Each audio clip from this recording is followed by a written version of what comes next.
Hi, it's another time to discuss on Youth Zone. This time we'll be talking project and community development. Community development services are endeavors you engage in order to make the community where you find yourself better than you met it. It's mostly centered around the people, the needs of the people. If you're able to identify their needs and you set about providing solutions to their challenges within a definite time, then you're already engaging in community development service. And project is an endeavor, a short-term endeavor that is smart. We have earlier discussed SMART project, where it has to be specific, measurable, achievable, realistic, and time-bound. Now, what are the things you need to do when you want to do a community development service or a community project? First thing first is the needs assessment. You need to understand the needs of the people, and there are two types of needs. There are felt needs and there are ideal needs. Ideal needs are the ideal things that should be in place in such places, in such communities, and among such people that you are working with. It can be your own neighborhood, it can be any group of people, it can be wherever you find yourself. Now, the ideal needs are the things that you feel should be done for the people in that place. But the felt needs are the needs of the people themselves, the things they actually need, because they are going to prioritize their needs. They need electricity, they need good roads, they need water, they need so many things. But more so, they have mosquito infestation. So how can they eradicate that? So having good roads is good, but being able to protect themselves from mosquitoes might be the most important thing they are actually needing at that time. So if you're able to work with the people to understand their needs, then there's going to be a project buy-in from inception.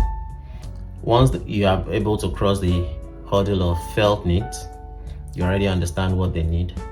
You start looking into stakeholder engagement. Who are the stakeholders that are going to be involved in such projects? Who are the people you need to consult with? Who are the people you need to discuss with?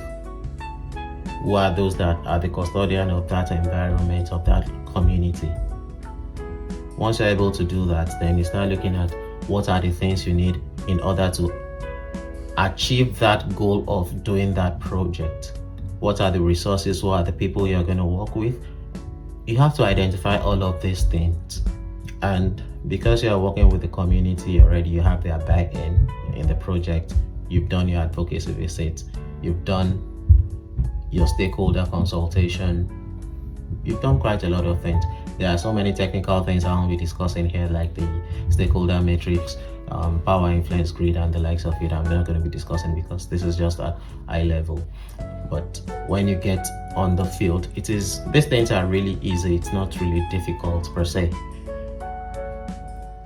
When it comes to resource mobilization, because you've gotten the buy-in of the people, it will be easy for you to get resources from them to execute the project that you want to do. And at the time of execution, you work with the people. You work with them such that everybody is carried along, everybody brings in their 2 cents into the project, so that by the time it's done, nobody would lay claim to it that this is my project. It becomes a communal thing. It is not even your project in the first place. It's for the community. If you make it look like your project, then that project is going to die a very quick death, because the moment you are no longer there, nobody is there to look after it. But if it's a communal thing, if everybody buys into it, it becomes a communal property. It is protected as such. So engaging in CDS is not too difficult. It takes a lot of planning, it takes a lot of time, but it is usually fun and engaging if you're able to. I've said a lot of things in passing. All of these they all have detailed procedure and process. Stakeholder identification, resource mobilization, needs assessment, risk analysis. All these things are major milestones you have to do one by one, depending on the needs of that project, which must have been defined at the inception. So these things are not difficult. It's as easy as planting trees in your community. It's as easy as controlling traffic at flashpoint where there is usually heavy flow of traffic. A lot of things can be done.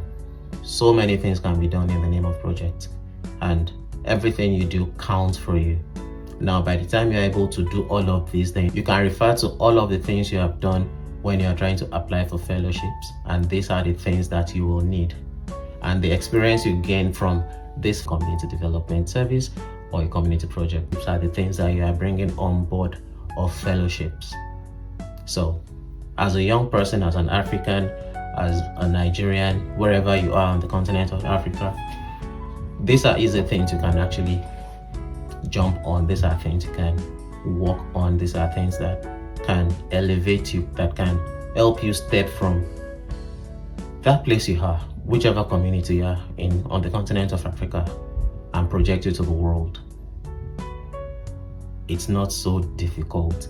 Many of these things are not even capital or resource intensive. It just needs your commitment to be able to take a decision to achieve these things.